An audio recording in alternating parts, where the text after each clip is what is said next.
Hola, mi nombre es Francisca Vega, soy kinesióloga. Desde el año 2014 trabajo con embarazadas y ya desde hace un par de años que me estoy especializando en epigenética, especialmente en cómo utilizar esta rama de la genética para favorecer el embarazo. Este curso busca aclarar ciertas dudas típicas del embarazo y dar un poco de conocimiento sobre cada proceso. El primer capítulo que vamos a ver es sobre los cambios fisiológicos. Lo primero que tenemos que tener claro es qué es el embarazo. Entonces, la fecundación suele producirse en una de las trompas de falopio. Desde ese lugar, el cigoto viaja hasta el útero materno, ya que el útero ofrece las condiciones necesarias para el desarrollo durante el periodo denominado embarazo. Si el cigoto se quedara en las trompas, entonces no sería viable. Entonces, el embarazo es el periodo que se extiende desde la fecundación del óvulo por el espermatozoide hasta el momento del parto. El periodo de gestación dura entre 38 a 40 semanas en promedio. A grandes rasgos ocurren tres procesos importantes de diferenciación celular: la segmentación, la morfogénesis y la diferenciación. Lo primero es la segmentación. Tras la fecundación, el cigoto comienza a sufrir mitosis, que es un proceso conocido como una segmentación, en el que se duplica el número de células hasta convertirse en una masa compacta de células llamada mórula. Todo este proceso tiene lugar en unos 4 días, durante las cuales el embrión recorre las trompas hasta llegar al útero. Es la etapa en que el cigoto, que es una célula única, se divide numerosas veces para originar primero 2 células, luego 4, luego 8, etc. Las células resultantes se denominan blastómeros.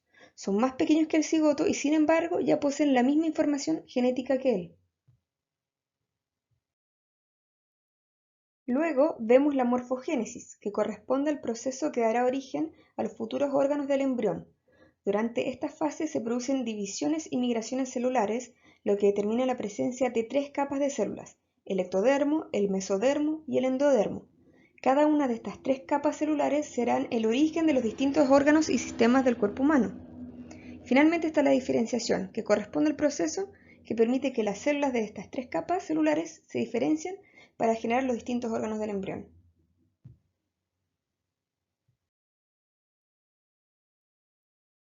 Teniendo esto claro sobre qué es el embarazo y a qué corresponde, vamos a ver entonces el capítulo 1, que son los cambios fisiológicos propios y normales durante el embarazo. Acá podemos ver que el aumento de la demanda de oxígeno es una de las más importantes y, por ende, desencadena una serie de cambios para satisfacer esta necesidad. Para aumentar la producción y llegada de oxígeno a todos los órganos y al feto, el cuerpo tiene que generar ciertos cambios tales como aumentar el gasto cardíaco, es decir, que el corazón realiza más latidos por minuto para poder distribuir más sangre a los órganos vitales, tanto en cantidad como en volumen. Debemos recordar que el oxígeno se transporta a través de la sangre, al igual que los nutrientes, y es por esto que se debe aumentar su flujo. Este es uno de los motivos por los que se suele sentir que se está más cansada, que la respiración está aumentada, al igual que los latidos cardíacos, que además a un mínimo esfuerzo se activan considerablemente más que antes de la gestación. El aumento de la frecuencia respiratoria por minuto, además de favorecer la llegada de oxígeno, también ayuda a la expulsión del CO2. Esto quiere decir que ayuda a regular el pH, previniendo la acidosis y con ello los daños que podría causar tanto en el feto como en la madre. Esta acidosis no se debe confundir con los cambios gastrointestinales y reflujos propios del embarazo, que voy a describir después. Es importante destacar que la posición corporal que se adopta también genera cambios en el cuerpo, especialmente en la presión sanguínea. Se debe a esto que hay posiciones en las cuales se puede sentir mareos y a veces incluso provocar desmayos. Especialmente al final del embarazo, estar acostada de manera horizontal boca arriba puede generar estos síntomas, ya que el peso obstruye la vena cava generando estas sensaciones. Por esto la mejor posición es recostarse del lado izquierdo. Durante el embarazo, además del aumento de demanda de oxígeno, también hay mayor necesidad de agua y retención de ella. Para esto, las arterias aumentan levemente su tamaño. Al aumentar el tamaño de las arterias y venas, aumenta con ello la capacidad de llevar agua y sodio, entre otras cosas. Es por esto que en la mayoría de los casos se diagnostica una anemia, y esta anemia es normal o fisiológica, ya que es por hemodilución. Esto quiere decir que al haber más agua, hay menos concentración de glóbulos rojos en sangre. Sin embargo, la cantidad de estos últimos es normal. solo que la concentración se va disminuyendo por aumento de agua. Por supuesto, esta hemodilución o anemia fisiológica es normal hasta cierto punto. Sin embargo, en general el médico tratante ordena diversas vitaminas y complementos donde se incluye el hierro para suplir estas necesidades. En cuanto a los riñones y sistema urinario, también ocurren cambios bastante incómodos como es sabido. El útero crece y se mueve levemente a la derecha comprimiendo el uréter, que es el conducto por donde sale la orina. Comprime el uréter de este mismo lado, es decir, del lado derecho, generando en algunas ocasiones la dificultad para orinar y en otros casos la aparición de infecciones urinarias, que en el caso de las mujeres embarazadas son de mayor preocupación a diferencia de una mujer no gestante.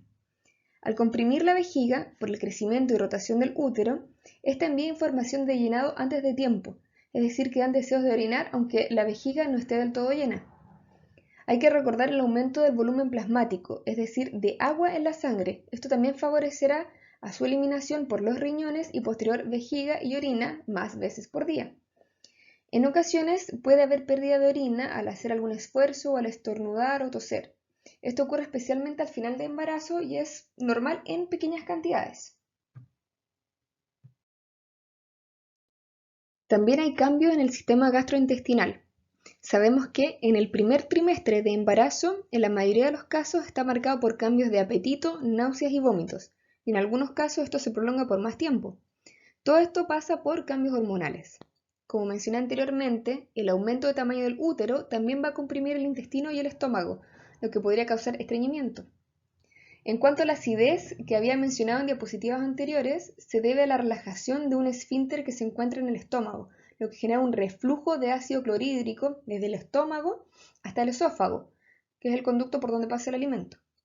Y lo anterior se relaciona también con las posibles caries y daño en las encías. Los cambios orales son poco frecuentes. Hay mayor salivación, la que se vuelve más ácida y por esto es que pueden producirse caries. Los cambios gastrointestinales vistos anteriormente también contribuyen con la aparición de caries y la acidez oral. También se puede ver en encías congestionadas y sangrado de las mismas, pero como digo es poco común. Los cambios en las mamas son más notorios, aumentan de tamaño y se produce una hipersensibilidad de las mamas, ya que aumenta mucho el flujo sanguíneo a estas. Esto se da al estrógeno y a la progesterona. El aumento de volumen puede producirse a partir del segundo mes y tiene su máximo pic durante la lactancia porque la mamá está con leche. Los pezones también aumentan de tamaño y cambian su pigmentación, pero también desaparecen luego de la lactancia. Algunas mujeres secretan el calostro, que es una secreción amarilla y cerosa durante el embarazo, pero que es normal que se secrete. El calostro va a alimentar a la guagua durante los primeros días después del parto, antes de que se produzca la leche, y es muy importante.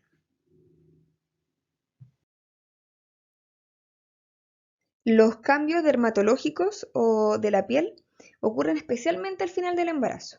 Aparecerán las estrías en el abdomen y en los glúteos especialmente.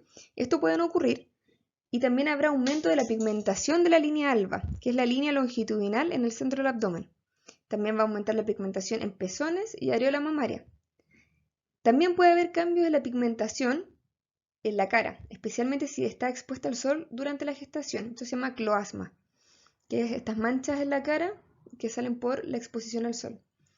También podrían aparecer arañas vasculares, que son manchas rojas con forma de araña que pueden aparecer casi en cualquier parte del cuerpo. Hay mayor secreción en las glándulas sudoríparas y sebáceas, por lo que se puede notar mayor sudoración y como grasitud en la piel.